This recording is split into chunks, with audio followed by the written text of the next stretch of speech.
नमस्कार, आप देख रहे हैं एनडीटीवी प्रॉफिट हिंदी और ये है आईपीओ अड्डा। और मेरे साथ आज हैं स्विगी के रोहित कपूर जो कि सीईओ हैं फूड मार्केट प्लेस। रोहित, धन्यवाद एनडीटीवी प्रॉफिट हिंदी से बात करने के लिए। धन्यवाद आपका। मेरे को मेरा पहला सवाल आपसे ये है कि आप का आईपीओ जो है नवंबर 6 को खुल रहा है और 8 को बंद होगा और 371 to 390 का प्राइस बैंड है। आपको लगता है ये प्राइस बैंड अट्रैक्टिव है रिटेल इन्वेस्टर्स के लिए? देखिए, हमने प्राइस किया है तो हमने यही सोच के किया होगा कि अट्रैक्टिव रहेगा। पर हमारी फिलॉसफी की मैं बात कर सकता हूँ। हमेशा देखिए 10 साल पुरानी कंपनी है। सौभाग्य ये रहा है कि जब भी पैसे की जरूरत पड़ी है, इन्वेस्टर्स की जरूरत पड़ी है, ब्लू चिप इन्वेस्टर्स आए हैं हमेशा कंपनी में, राइट, और पैसा डाला है अलग अलग स्टेज पे। और ये एक अच्छी बात है कि जिसने भी पैसा डाला है वो एक अच्छे रिटर्न पे बैठा हुआ है आज। तो जो इन्वेस्टर्स थोड़ा इसमें बेच रहे हैं, कुछ जो बेच रहे हैं उनकी भी काफी होल्डिंग वो रख रहे हैं अपने पास, राइट। उनको काफी अच्छा रिटर्न मिल रहा है। अब ये है कि उद्देश्य है कि रहती कि भाई जो भी हमारा फिलॉसफी, हम ये नहीं बोल सकता कि ये अच्छी प्राइस है या बुरी प्राइस है, कोई वो मेरा काम नहीं है। पर ये एक फिलॉसफी है हर्षा की, मैनेजमेंट टीम की, हम सब की, कि हमारी एक रिस्पॉन्सिबिलिटी इन्वेस्टर्स के प्रति कि हम मेहनत करें, कंपनी अच्छी बनाए, बड़ी बनाए, राइट। और दूसरा, हमेशा कोशिश करें कि जो भी हमारे साथ आके जुड़ रहा है, चाहे वो इक्विटी इन्वेस्टर हो, चाहे कोई भी हमारा स्टेक होल्डर हो, उनके लिए विन विन रहे हमेशा। तो फिलॉसफी कंपनी की हमेशा यही है। मेरे ख्याल से प्राइसिंग भी उसी को रिफ्लेक्ट करती है। पैसा बनना चाहिए, बेसिकली बनना चाहिए, सबका बनना चाहिए। जो भी आके जुड़ता है उसका पैसा बनना चाहिए। आपका आईपीओ का जो साइज है वो लगभग 11,327 करोड़ का है, जिसमें 4,500 करोड़ जो है फ्रेश इश्यू है। उसका उपयोग कहाँ करेंगे आप? तो ये डीआईपी ने दिया हुआ है, तो आई थिंक काफी पैसा जो क्विक कॉमर्स वाला एरिया है वहां पे जाने वाला। क्योंकि फूड तो प्रॉफिटेबल है, ठीक है। डाइन आउट आपने देखा होगा, नियर प्रॉफिटेबिलिटी है, राइट। लॉसेस काफी कम हो गए वहां पे। तो मेन जो इन्वेस्टमेंट एरिया रहा है वो क्विक कॉमर्स का रहेगा और ब्रांड की साइड में रहेगा, मोस्टली वहीं पे रहेगा। थोड़ा पैसा हमने एक क्लॉज रखा हुआ है एक्विजिशंस का, जो कि हमने बहुत ज्यादा एक्विजिशन बैठ किए नहीं आज तक। पर हम जिस तरह के मार्केट में ऑपरेट करते हैं, हम जहाँ रहते हैं, वहाँ पे एक पॉसिबिलिटी हमेशा रहती है। ये बताइए कि आप डार्क क्विक कॉमर्स की बात कर रहे हैं, ये बिजनेस की ग्रोथ के बारे में बताइए कि कहाँ कितना बड़ा है आपका ये बिजनेस, और आप जब ये पैसा रेज करेंगे तो इसको कैसे एक्सपैंड करेंगे इस बिजनेस को? देखिए, इसमें ना 3 अलग अलग लेवल पे बात करते हैं। एक तो अगर हम देखें, ग्रोसरी मार्केट देख लें, पूरा अगर हम ई-कॉमर्स ना भी देखें तो करीब $600 बिलियन के आसपास का मार्केट है, तो वो काफी बड़ा है, राइट। दूसरा अगर हम देखें तो उसमें आज नहीं 50 सालों से चेंज हो रहा है। ग्रोसरी या कोई भी ई कॉमर्स टाइप की चीजें हैं, वो लोग कैसे खरीदना चाह रहे हैं, उसका एक पैटर्न चेंज होता जा रहा है। उसमें 2-3 एनवायरमेंटल फैक्टर्स हैं। हमारे जो सिटीज हैं वो काफी क्राउडेड हो चुकी हैं, राइट। वहां पे ट्रैफिक रहता है, कहीं भी बाहर निकल के कुछ लेके आना इतना आसान नहीं रहा है, राइट। तो कंज्यूमर का बिहेवियर ये रहा है कि भाई मेरे को कन्वीनियंस चाहिए, राइट। तो वहां उस हिसाब से अगर देखें, और इंडिया, अगर आप एक और सवाल पूछें कि क्विक कॉमर्स इंडिया में क्यों चल रहा है और बाहर क्यों नहीं चल रहा है, उसके 2 सिंपल जवाब हैं। एक है कि हमारे अर्बन एरिया की डेंसिटी हाई है।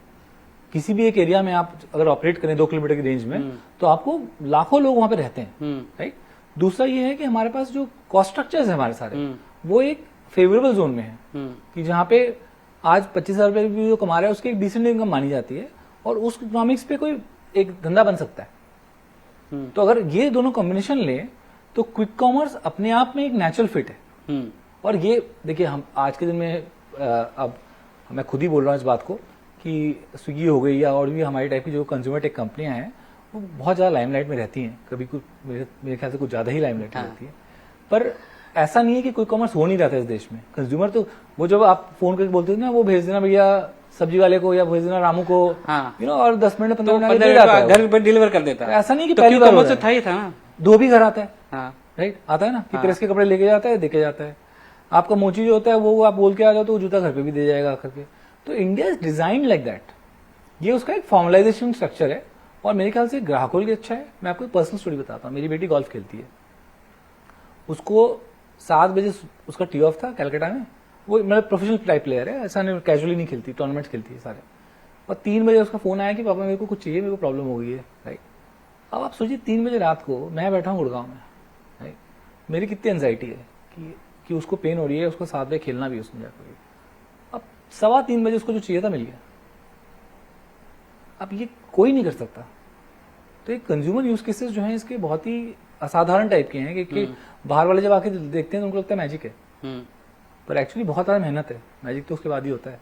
सेकंड है जो लघु उद्योग है इस देश के, ये देश लघु उद्योग बहुत है, बड़ी कंपनियों की बात होती है, पर आप किसी भी सेक्टर में चले जाओ, आप टेक्सटाइल में चले जाओ, आप खाने में चले जाओ, 50 तरीके हैं, उनको एक नया प्लेटफॉर्म मिल रहा है, बड़ी कंपनीज को टक्कर देने की एक मौका मिल रहा है, राइट। थर्ड, एम्प्लॉयमेंट जनरेशन है। आई थिंक ये सेक्टर लाखों में एम्प्लॉयमेंट जनरेशन कर सकता है, ऑलरेडी कर भी रहा है। अगर हम अपनी फ्लीट देखें जो डिलीवरी पार्टनर्स की है, जो पोर्ट्स में काम करते हैं, या वो तो हमारे पास ही है, हमारे हमसे जुड़े हुए हैं, उनके पीछे जो लोग हैं वेयर हाउस में हैं, किसान हैं, राइट। तो ये एक आई थिंक बहुत कम चीजें होती हैं जो सबको साथ में लेके ग्रोथ दे पाती हैं और सबके लिए विन विन विन होती है। क्विक कॉमर्स मेरे ख्याल से एकदम बीच में बैठता है। आपने लघु उद्योग की बात की और अभी जो डिबेट चल रहा है वो किराना दुकानों की बात कर रहे हैं कि किराना की दुकान बंद हो रहे हैं क्योंकि क्विक कॉमर्स इतना अच्छा कर रहा है कुछ बड़ी सिटीज में।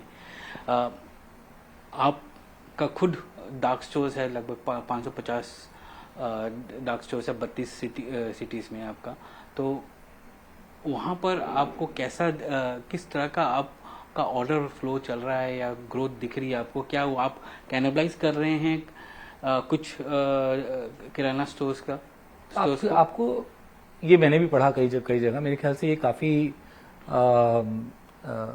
ये विषय पे आई थिंक विश्लेषण होना चाहिए, कंक्लूजन बाद में होना चाहिए। हाँ। मेरे हिसाब से सबसे ज्यादा जो तकलीफ आएगी हम अगर ग्रो किए तो ई कॉमर्स कंपनीज को आएगी सबसे पहले, क्योंकि वो ये काम कर ही रहे थे, वो लेट कर रहे थे। आज के दिन में मैं नहीं बोलूंगा फास्ट डिलीवरी, एक दिन की डिलीवरी फास्ट नहीं होती, राइट। जब 10 मिनट है तो एक दिन तो लगता है कि मतलब जिंदगी बीत गई, राइट। तो सबसे पहले वहां पे आएगा, और वो भी आप देखिए चेंज कर रहे हैं, वो लोग भी अपने नए मॉडल ला रहे हैं, कुछ जल्दी कर रहे हैं, कुछ देर से कर रहे हैं, पर वो कर रहे हैं चेंज। दूसरा है मॉडर्न ट्रेड। अब मॉडर्न ट्रेड भी तो आया था ना, जो एक 200 स्क्वायर फीट की दुकान थी उसके बाजू में खुल गई ना 20,000 स्क्वायर फीट की दुकान, तो उसका इम्पैक्ट आया था। अब उन पे इम्पैक्ट आ रहा है, लाइक कुछ लोग बातें कर रहे हैं कि रिजल्ट्स में वो दिख रहा है आते हुए, पर मेरे को नहीं लगता कि उन पे इतना ज्यादा इम्पैक्ट आएगा, हर जगह हर चीज की जगह है। थर्ड ये है कि हमारे पास 550 दुकानें हैं, डार्क स्टोर का दुकान भी पकड़ ले चलिए इंडिया पर एक दुकान 4,500 स्क्वायर फीट 5 के बराबर मान लेते हैं, हाँ 5 के बराबर मान लेते, 10 के बराबर मान लीजिए, 5,000 हो जाएंगी, राइट। इंडिया में पता नहीं कितने होंगे, 30, 40, 50 लाख दुकानें होंगी, राइट। तो ये हमारे लिए सोचना कि हम कोई वो काम कर सकते हैं जो कि आज के दिन में किराना कर सकता है, ये हमारे लिए गलत होगा सोचना, राइट। एक सर्टेन टाइप ऑफ कंज्यूमर है जिसको कन्वीनियंस चाहिए, और ऐसा भी नहीं कि हम सब लोग हमारे पास आते हैं, क्योंकि बहुत सारे प्राइस सेंसिटिव कंज्यूमर है, उसको ज़्यादा डिस्काउंट मिलता है, 20%, 25% किराना शुरू वहां चला जाता है। पर हाँ, 2-3 चीजें हैं जो कि इस माध्यम से बेहतर भी होंगी। वो क्या है? एक है कि आपको जो सामान मिलेगा, क्योंकि हमारे पास टेक्नोलॉजी सिस्टम्स हैं, बड़ी कंपनी में थोड़ा वो फायदा होता है कि वो फ्रेश मिल रहा है, कि उसकी एक्सपायरी क्या है, वो ऑथेंटिक है कि नहीं है, इस पर हम कोई चांस ले नहीं सकते, राइट। कभी कभी लोकल स्टोर में मिल जाता है एक्सपायर्ड प्रोडक्ट, वो मिल जाए, हमें भी कभी गलती हो जाती है, ऐसा नहीं कभी नहीं हुई है, पर हम उसमें बहुत सीरियस एक्शन लेते हैं इमीडिएटली, राइट। सेकेंड ये है कि चॉइस, और चॉइस एक बहुत इंपॉर्टेंट चीज़ है लाइफ में। मैं वो जब बचपन में जब छोटा था तो वो चॉइस आपको क्या थी, लैंडलाइन आएगी, एक ही कंपनी से आएगी और 3 महीने बाद आएगी, स्कूटर आएगा 3 महीने की वेटिंग है, वो तो किसी को नहीं चाहिए ना। अब जो भी आज रोमांटिसाइज करते हैं कि नहीं ऐसा नहीं होना चाहिए, उनसे जाके हमको ये भी पूछना चाहिए कि क्या आप उस माहौल में जीने को वापस तैयार हो क्या, कि एज अ कंज्यूमर आपके पास चॉइस नहीं है। आज का कंज्यूमर जो है वही आज का वोटर है, वही आज का सिटीजन है, वही फार्मर है, राइट। उसको चॉइस चाहिए, हम चॉइस प्रदान करते हैं, राइट। और जो एम्प्लॉयमेंट आप एक आदमी की बात करें और 10 आदमी जो सड़क पे सप्लाई कर रहा है उसको भी तो देखो, तो इम्पैक्ट होगा बट उतना नहीं होगा, आप कह रहे हो। हमारा बहुत रेजिलिएंट है हमारा सेक्टर। ये किराना को इम्पैक्ट करना ये 50 साल से कहानी चल रही है। हर जो नया मॉडल आता है उसमें हम कहते हैं कि अरे हमारे जो उद्योगपति हैं, जो खासकर जो लघु उद्योगपति हैं, वो बहुत ज्यादा रेजिलिएंट है, बहुत जुगाड़ू नहीं बोलूंगा बिकॉज वो टर्म मेरे को पसंद नहीं है, पर उनमें बहुत रेजिलियंस है, बहुत क्रिएटिविटी है। हम उनको अंडरस्टिमेट करते हैं, शायद इतना नहीं करना चाहिए उनको अंडरस्टिमेट। ये बताइए कि ये जो ग्रोथ स्टोरी है अभी 32 सिटीज में है, यहाँ से बढ़ के कितनी सिटीज में जाएगी? ये एग्जैक्ट नंबर मेरे पास नहीं है, क्योंकि मैं आपको एक लैंडस्केप आप 4,500 करोड़ फूड में दे रहे हो, जिसमें से आधा से ज्यादा आप क्विक कॉमर्स में डाल रहे हो। हाँ, उसमें ना वो कुछ तो जो शहरों में वहीं जा रहा है, कुछ नए शहर आएंगे, पर इसलिए मेरे को कितने डार्क स्टोर्स बढ़ेंगे फिर? वो नंबर मेरे पास इमीडिएटली ऑफलाइन मेरे पास ऑफ द हैंड नहीं है, क्योंकि बट आपको मैं ओवरऑल लैंडस्केप में 700 शहरों में लगभग प्लस माइनस हम फूड डिलीवरी करते हैं आप। हाँ। तो मेरे को लगता है कि ये मॉडल, और एक टाइम आपको याद होगा जब ई कॉमर्स आया था, सबने बोला था ये तो 10 शहरों का सिर्फ मॉडल है, 10 शहरों के बाद कौन ऑर्डर करने वाला है, क्योंकि आप निकल के खरीद सकते हो कुछ। अभी हर पिन कोड में जाता है। अब हर पिन कोड में जाता है। क्यों जाता है? क्योंकि I call it the Instagram effect, right, और द सोशल मीडिया इफेक्ट। क्योंकि आज के दिन में जो लड़की भिलाई में बैठी हुई है, जो लड़की रायपुर में बैठी हुई है, जो लड़की केरला के एक छोटे से गांव में बैठी हुई है, उसको भी वो ब्रांड पता है जो वहां अवेलेबल नहीं है, क्योंकि देख रही है वो, राइट। तो जैसे ही सप्लाई आती है वो तो तैयार है खरीदने को। तो मेरे को लगता है कि consumers are more ready than we think they are. The issue will be only on size of the market. और वो साइज आज नहीं, 3 साल में चेंज हो जाएगा, क्योंकि हर शहर एक कर्व पे जा रहा है, हर छोटा शहर एक बड़ा बन रहा है थोड़ा, राइट। तो आई कांट एग्जैक्टली प्रेडिक्ट कि कितने शहरों में हम रहेंगे, पर अगर मेरे को लगता है कि it could be multifold of where we are today, but it's a future forward looking statement के हिसाब से नहीं बोल रहा हूं मैं इंडिया की एक अपॉर्चुनिटी के हिसाब से बोल रहा हूँ। आपको आपका जो आप तो फूड डिलीवरी देखते हैं, हाँ। जिसके सीईओ हैं, ये बिजनेस अभी एबिटा पॉजिटिव हो गया है 0.8% Q1 में, मुझे बोला गया है। सो वो वहां पर क्या ग्रोथ दिख रही है आपको? क्योंकि अब तो आप ये बिजनेस भी कैश जनरेट करने लग गया ऑटोमेटिकली, तो ये क्या कैश अगेन रीप्लाउ करेंगे आप इन एग्जिस्टिंग बिजनेस में, और या फिर आप 600 जो 700 सिटीज हैं वहां से एक्सपैंड करके 1000 तक जाएंगे? ये इस बिजनेस में आज के दिन में हमको कैश रिडिप्लॉय करने की जरूरत नहीं है, बिजनेस सेल्फ सस्टेनिंग है, राइट। तो आपने जो प्रोसीड्स का यूज भी देखा होगा, लार्जली इस बिजनेस में नहीं जा रहा है, ये business is now providing cash to the group, right. और हम चाहते हैं कि ये बढ़ता रहे, क्योंकि उद्देश्य तो यही रहेगा कि कोई भी बिजनेस बढ़े, उसकी जो प्रॉफिटेबिलिटी वो भी बढ़ती रहे। और शहरों का जहां तक, क्योंकि सवाल अक्सर आता है कि कितने शहर, तो मैं इसको डिमिस्टिफाई कर देता हूँ थोड़ा, ये इतना बड़ा क्वेश्चन नहीं है एक्चुअली। क्योंकि एक शहर खोलने में मेरे को एवरेज में 24 घंटे लगते हैं, उससे ज्यादा एफर्ट नहीं है। क्यों करना क्या है मेरे को? रेस्टोरेंट पार्टनर को फोन करना है, वो ऐप चालू कराएगा, मेरा एक आदमी जाएगा वहां पे। छोटे शहरों में 10 रेस्टोरेंट होते हैं, 5 रेस्टोरेंट होते हैं, आधे दिन का काम है। वो ऐप डाउनलोड करा तो बेसिक ट्रेनिंग करता है, वो काम चालू हो गया। कंज्यूमर्स तो कहीं से भी डाउनलोड कर सकते हैं, जहाँ पे 4G 3G है। पर सबसे बड़ा चैलेंज तो डिलीवरी पार्टनर वो मिल जाते हैं ना, वहाँ पे लोग भी अवेलेबल है ना। क्योंकि जो आप सोचो ना, 700 शहरों के बाद आपको क्या लगता है कि एम्प्लॉयमेंट भरा हुआ है सब जगह?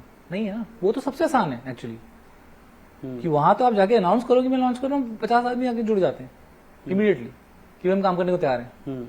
तो वहां पे चैलेंज बिल्कुल नहीं है, इशू है कि वो मार्केट है कि नहीं है। और वो मेरे को लगता है कि यहाँ से वो मार्केट में जहाँ पे 1 किलोमीटर में वो पूरा शहर खत्म हो जाता है, गांव खत्म हो जाता है, और 3 ही रेस्टोरेंट हैं, वहां पे हमारे वैल्यूएट कितना है वो हमको सोचना पड़ता है। और जैसे ही वो थोड़ा बड़ा होता है, हम बढ़ जाते हैं, तो हमारे लिए काफी ये बिजनेस एज यूजुअल प्रोसेस है, इसमें कोई इन्वेस्टमेंट नहीं लगता है मेरा। तो वहां पे अगर मैं करना भी चाहूँ खर्चा, तो मेरे को खर्चा करने लायक कुछ है नहीं। थोड़ी बेसिक मार्केटिंग होती है, वो छोटे शहर में आप क्या है, एक बिलबोर्ड लगा दिया आपने, कुछ रेडियो पे कर दिया। तो आई थिंक वहां पे अब कोई नया इन्वेस्टमेंट ओरिएंटेड व्यू तो हम नहीं ले रहे हैं।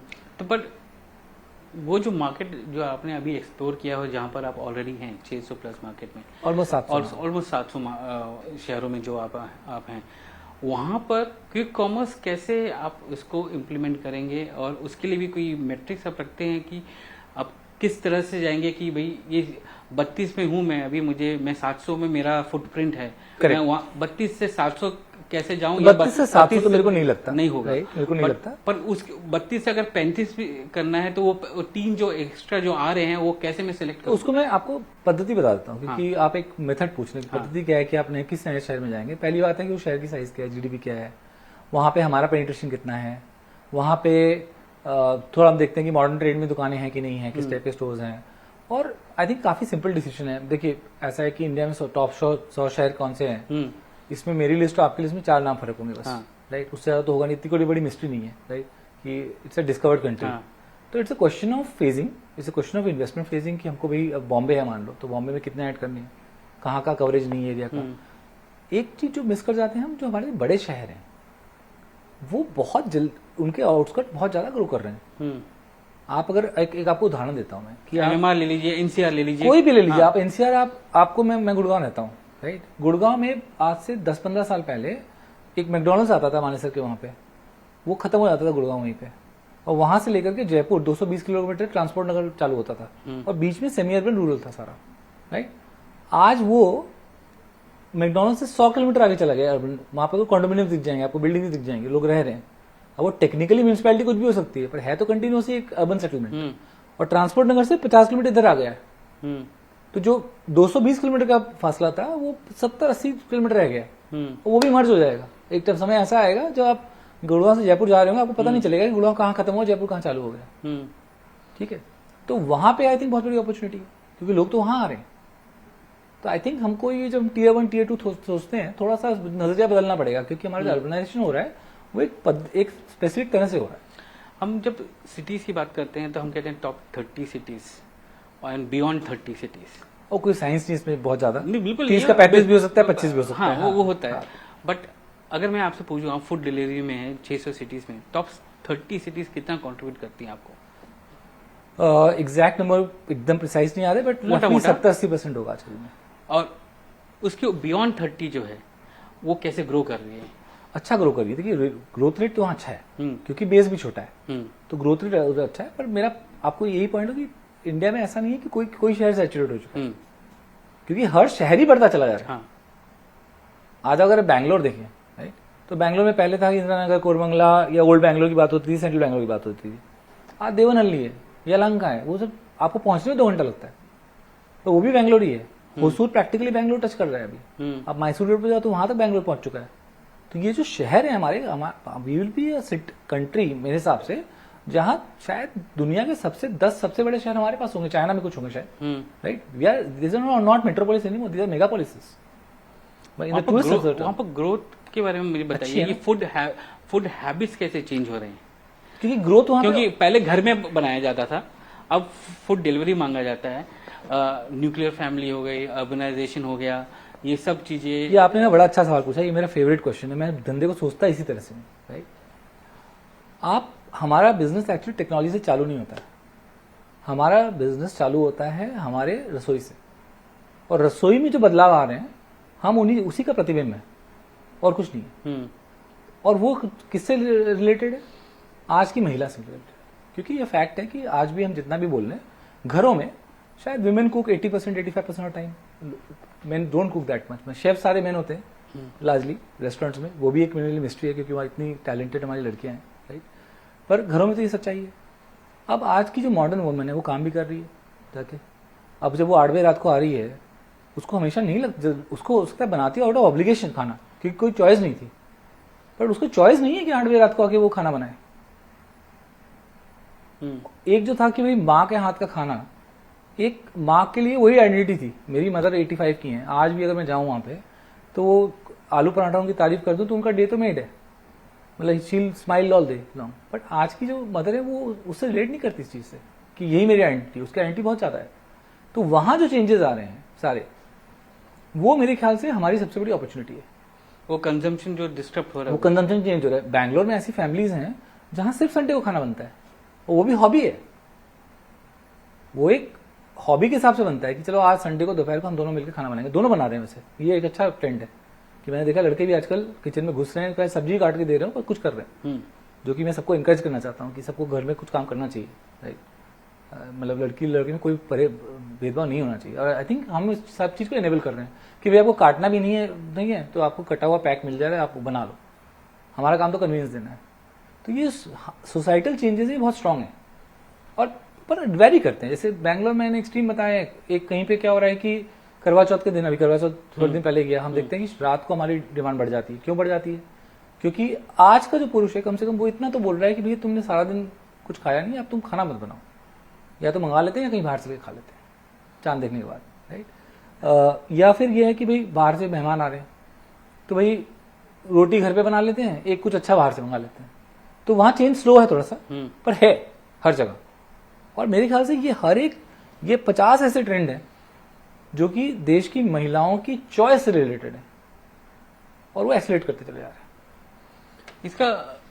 इसका इम्पैक्ट जो है, आप क्या सीजनैलिटी में भी देखते हैं, सीजन्स में भी देखते हैं, कैसे होता है ये? सीजनल तो है बिजनेस, थोड़ा सा सीजनल भी है, थोड़ा डे लाइट भी है। संडे सबसे बड़ा होता है, हाँ। क्योंकि संडे लोग घर पे होते हैं। आप देखें तो त्योहारों में काफी बढ़ जाता है। त्योहारों में कभी कभी फूड बढ़ता है, कभी दिवाली दोनों में नहीं बढ़ता होता है। दिवाली एक ऐसा है जहाँ पे क्विक कॉमर्स बढ़ता है, पर फूड थोड़ा स्लो हो जाता है क्योंकि लोग अपने घरों पे वापस जाते हैं और वो उस टाइम पे जाते हैं, घर पे खाना बन रहा होता है, बच्चा बहुत दिन बाद घर आया होता है, तो जो घर वाले बोलते हैं कि भाई घर पे बनाया, आज इस बार बना रहे थे, तो वो ट्रेंड है, पर वो 2-3 दिन रहता है। पर ये लॉन्ग वीकेंड्स में भी ऐसी ट्रेंड दिखता है आपको? लॉन्ग वीकेंड्स में कुछ शहरों में दिखता है, कुछ शहरों में नहीं दिखता है। जैसे कि बैंगलोर हैदराबाद में थोड़ा ज्यादा दिखता है क्योंकि वहाँ पे माइग्रेंट पॉपुलेशन है, जो कि लोग गाड़ी लेके निकल गए वो ज्यादा है। बट जैसे बॉम्बे में तो नहीं दिखता है, राइट? बॉम्बे लॉन्ग वीकेंड में लोग मोस्टली मेरे को लगता है बॉम्बे में रहते हैं, या पुणे के लिए जाते हैं। पुणे नहीं जाते हैं, बॉम्बे वाले काम के लिए जाते हैं, इतना नहीं दिखता हमको। आप फेस्टिवल्स में जो क्योंकि एक पोर्शन है आपका आईपीओ का जो आप प्रमोशंस में भी इन्वेस्ट करेंगे, उसमें प्रमोशन एंड ब्रांड में इन्वेस्ट करेंगे, तो वो किस तरह की ब्रांडिंग में होगा? ये मोस्टली क्विक कॉमर्स के लिए होगा या फूड डिलीवरी के लिए होगा? नहीं, देखिए ब्रांडिंग तो दोनों में करते हैं क्योंकि ब्रांड का और मार्केटिंग का काम तो दोनों जगह पूरी तरह से बचा हुआ है। अभी मेरे को लगता है बहुत अपॉर्चुनिटी काम करने की। आप फेस्टिवल्स का पूछ रहे थे, एक बड़ा इंटरेस्टिंग जो आपको मैं बताना चाहता हूँ कि हमारे देश के सारे फेस्टिवल थोड़ा नेशनल होते जा रहे हैं, राइट? जैसे आपको गणपति ले लीजिए आप, गणपति एक टाइम था जब Maharashtra, some parts of Karnataka, south में सबसे ज्यादा मनाया जाता था। आई वॉज सरप्राइज, कैलकाटा में बड़ा हुआ हूँ मैं, वहाँ कभी गणपति हमने छोटे लेवल पे सेलिब्रेट करते थे, बट ऐसा कोई फेस्टिवल बड़ा नहीं होता था गणपति के टाइम पे। मोदक तो मिलती नहीं, मैंने नाम ही नहीं सुना था मोदक बोल के कुछ होता है, राइट? इस बार आप कैलकाटा की स्वीट शॉप में चले गए, मोदक मिल रहा है। क्यों मिल रहा है? वो सोशल मीडिया इफेक्ट है कि लोग वहां भी देख रहे हैं कि भाई गणपति में मोदक खाते हैं, डिमांड आ रही है, सप्लाई आ गई, हम बीच में खड़े हैं सप्लाई करने के लिए। तो हर फेस्टिवल थोड़ा नेशनल होता चला जा रहा है, राइट? तो हम उसका पार्ट है, हमको, मेरे को ये बात से काफी खुशी होती है। आपका फूड मार्जिन जो है, फूड डिलीवरी मार्जिन 6% के आसपास है। आप कंट्रीब्यूशन मार्जिन की बात कर रहे हैं? कंट्रीब्यूशन मार्जिन की बात कर रहा हूँ मैं। वो इंक्रीज हो रहा है, यहाँ पर कितनी गुंजाइश है कि और ऊपर जा सकता है? इस सवाल का जवाब मैं आज बैठ के नहीं दे सकता। बट यूनिट इकोनॉमिक्स में क्या क्या चीजें हैं जो उसको इन्फ्लुएंस कर सकती है पॉजिटिवली? सारी चीजें, आई थिंक कोई भी ऐसा, क्योंकि आपका कंट्रीब्यूशन जो कमीशन वगैरह है वो तो फ्लैटन आउट हो रहा है। नहीं, देखिए ऐसा वो आपको वहां पर आपको काफी रेजिस्टेंस भी आ रहा है पार्टनर से कि भाई इससे ज्यादा हम नहीं दे सकते। बट बाकी कोई ऐसा ट्रेड जानते हैं जहाँ लोग बोलते हैं कि हर ट्रेड में होता है, पर आपके यहाँ पर नंबर्स तो ये दिखाते हैं कि वो एक तरह से सैचुरेट हो रहा है 20-22% कमीशन में। देखिए मैं इसमें कोई स्पेसिफिक नंबर आंकड़े नहीं देना चाहूंगा क्योंकि नहीं, वो ये नंबर तो आरएचपी में है। करेक्ट। तो आई थिंक एडवर्टाइजमेंट में अपॉर्चुनिटी है क्योंकि अभी तो 10 तरह की चीजें हमने की नहीं है वहाँ पे, राइट? वो अपॉर्चुनिटी बचती है। आई थिंक कंज्यूमर साइड में कन्वीनियंस के लिए चार्ज करने की अपॉर्चुनिटी और भी ज्यादा है अभी भी। वहाँ पे मेरे को लगता है कि ये थोड़ा सा ओवरसोल्ड है इंडिया में कि कंज्यूमर सिर्फ भाव देखता है, राइट? प्राइस देखता है, जरूरी है, आप आउट ऑफ वैक नहीं हो सकते, बट आज का कंज्यूमर अलग अलग कन्वीनियंस के लिए कुछ जो वाजिब दाम है वो देने को तैयार है, राइट? ये हमारे डेटा में दिखता है। स्विगी वन, हाँ जी, आपका लगभग 5.7 मिलियन कस्टमर्स हैं उसके अंदर, कैसा परफॉर्म कर रहा है? बहुत लव प्रोग्राम है। और वो जो क्रॉस इंस्टामार्ट और फूड डिलीवरी दोनों को कैसे कंबाइन करके वो लीवरेज हो रहा है? ये आपने बहुत अच्छा सवाल किया क्योंकि एकमात्र प्रोग्राम है जिसमें आप फूड, क्विक कॉमर्स और डाइन आउट तीनों पे बेनिफिट मिलता है। ऐसा कोई प्रोग्राम नहीं मार्केट में, राइट? और हमको साफ दिखता है अपने आंकड़ों में कि जो लोग भी स्विगी वन मेंबर्स हैं जो फूड पे आए वो इंस्टामार्ट और डाइन आउट कंज्यूम करना चालू करते हैं, या वैसी वर्सा कि आईएम पे आए वो इंस्टामार्ट पे आए इधर चालू करते हैं। क्योंकि भाई एक ऐप है, एक प्रोग्राम आपने ले लिया, एक बार पैसे दे दिए, काफी वाजिब पैसे मिलता है वैसे आप देखें तो, बहुत ही रीजनेबल प्राइसिंग है उसकी। उसमें आपकी डिलीवरी फी होगी, फूड पे भी, इंस्टामार्ट पे भी, आप डाइनर पे जैसे ही जाते हैं आपको एक्स्ट्रा ऑफर्स मिल रहे हैं, फूड पे एक्स्ट्रा ऑफर्स मिल रहे हैं। तो मेरे ख्याल से तो किसी का ना लेने ही मेरे को लगता है कि क्यों नहीं लिया प्रोग्राम अगर जो यूज करता है। बट ठीक है, हमारा काम है उसको बढ़ाते हैं ना, बट हमको बिल्कुल इफेक्ट दिखता है, फ्लाईव्हील इफेक्ट जिसको कहते हैं कि एक चीज से चालू होकर दूसरा, दूसरे तीसरा, वो हमारा मॉडल है, वही हमारा उद्देश्य है और हमको साफ अपने आंकड़ों में दिखता है वो चीज। रोहित, आज हमसे बात की आपने, इसके लिए धन्यवाद। स्विगी का आईपीओ नवंबर 6 को खुल रहा है और नवंबर 8 को बंद हो रहा है। 371 to 390 का प्राइस बैंड है। लगभग 11,327 करोड़ का आईपीओ है, जिसमें 4,500 करोड़ का फ्रेश इशू है, जो लार्ज पोर्शन जिसका जो क्विक कॉमर्स के लिए इन्वेस्टमेंट होगा आगे जाके। आप देख रहे थे स्विगी का आईपीओ अड्डा। धन्यवाद हमें देखने के लिए आज।